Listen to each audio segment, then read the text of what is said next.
ಸನ್ಮಾನ್ಯ ಮುಖ್ಯಮಂತ್ರಿಗಳು ನೂತನ ಸಚಿವ ಸಂಪುಟದ ಸಚಿವರುಗಳನ್ನ ಪರಿಚಯ ಮಾಡಿಸೋದು, ಸದನಕ್ಕೆ ಪರಿಚಯ ಮಾಡಿಸೋದು.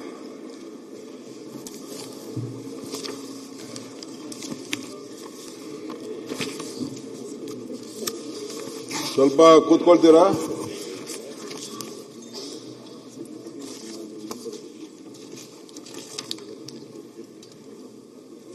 ಅಧ್ಯಕ್ಷೆ, 3ನೇ ತಾರೀಕು 2 ತಿಂಗಳಿಂದ ನಮ್ಮ ರಾಷ್ಟ್ರೀಯ ನಾಯಕರಾದ ಮಲ್ಲಿಕಾರ್ಜುನ್ ಖರ್ಗೆ ಸಾಹೇಬರು, ರಾಹುಲ್ ಗಾಂಧಿಯವರು, ಸೋನಿಯಾ ಗಾಂಧಿಯವರು,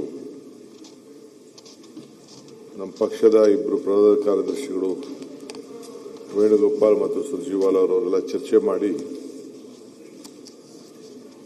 ನನಗೆ ನಮ್ಮ 139 ಜನ ಶಾಸಕರ ಬೆಂಬಲದಿಂದ ಈ ಸ್ಥಾನದಲ್ಲಿ, ಮುಖ್ಯಮಂತ್ರಿ ಸ್ಥಾನದಲ್ಲಿ ಉಳಿಸಿದ್ದಾರೆ. ನಾನು ಈ ಸಂದರ್ಭದಲ್ಲಿ ಹಿಂದೆ ಕೂಡ ಬಹಳ ಜನ ನಾಯಕರುಗಳು ಈ ರಾಜ್ಯದ ಮುಖ್ಯಮಂತ್ರಿಯಾಗಿ ಸೇವೆಯನ್ನು ಕೂಡ ಮಾಡಿದ್ದಾರೆ. ಕಳೆದ 3 ವರ್ಷದಿಂದ ಮಾನ್ಯ ಶ್ರೀ ಸಿದ್ದರಾಮಯ್ಯನವರು ಮುಖ್ಯಮಂತ್ರಿಯಾಗಿ, ನಾನು ಉಪಮುಖ್ಯಮಂತ್ರಿಯಾಗಿ ಸುಮಾರು ಇಲ್ಲಿರುವಂತಹ ಕೆಲವು ಹಿರಿಯರೆಲ್ಲ ಕೂಡ ಅವರ ಸಂಪುಟದಲ್ಲಿ ಕೂಡ ಸದಸ್ಯರಾಗಿದ್ದರು. ಇವತ್ತು ಹೊಸ ಸರ್ಕಾರ ಬಂದಿರಬಹುದು, ಇದು ಮುಂದುವರೆದಂತ ಒಂದು ಸರ್ಕಾರ. ಹೊಸ ಆಲೋಚನೆಗಳು ಖಂಡಿತ ಪ್ರತಿ ವ್ಯಕ್ತಿಗೂ ಕೂಡ ಇರ್ತದೆ. ಹೊಸ ಆಲೋಚನೆ, ಹೊಸ ಭರವಸೆ, ಹೊಸ ನಂಬಿಕೆ, ಇವೆಲ್ಲರೂ ಕೂಡ ನಾವು ಜನರನ್ನ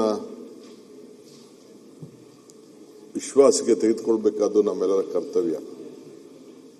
ಆದರೆ ನಾನೀಗಾಗಲೇ ಹೇಳಿದ್ದೇನೆ, ಇದೊಂದು ಟೀಮ್ ಕರ್ನಾಟಕ ಅಂತ ಹೇಳಿ ಇಡೀ ರಾಜ್ಯ, ನಾವು ಸಂಪುಟದ ಎಲ್ಲ ಸದಸ್ಯರು ನಮ್ಮ ಶಾಸಕರ ಜೊತೆಯಲ್ಲಿ ನನ್ನ ಎಲ್ಲ ವಿರೋಧ ಪಕ್ಷದ ಶಾಸಕರನ್ನ, ನಾಯಕರನ್ನ ವಿಶ್ವಾಸಕ್ಕೆ ತೆಗೆದುಕೊಂಡು ನಾವು ರಾಜಕಾರಣವನ್ನ ನಾವು ರಾಜ್ಯದ ಜನತೆಯ ಅಭಿವೃದ್ಧಿಗೋಸ್ಕರ ನಾವು ಮಾಡಬೇಕಾಗ್ತದೆ.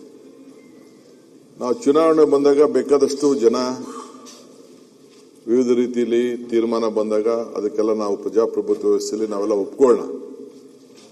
ಆದರೆ ಇಂದು ನನಗೆ ಸಿಕ್ಕಿರುವಂತಹ ಈ ಅವಕಾಶದಲ್ಲಿ ನನಗೆ ಇಲ್ಲಿರುವಂತಹ ಎಲ್ಲ 224 ಶಾಸಕರು ಕೂಡ ಒಂದೇ, ಎಲ್ಲ ಪಕ್ಷದವರು ಒಂದೇ.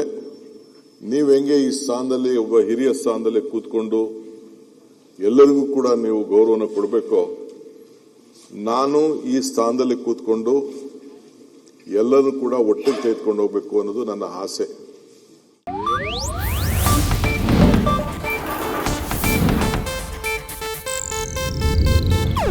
ಇದು ಏಷ್ಯಾನೆಟ್ ನ್ಯೂಸ್ ನೆಟ್ವರ್ಕ್ ಪ್ರಸ್ತುತಿ.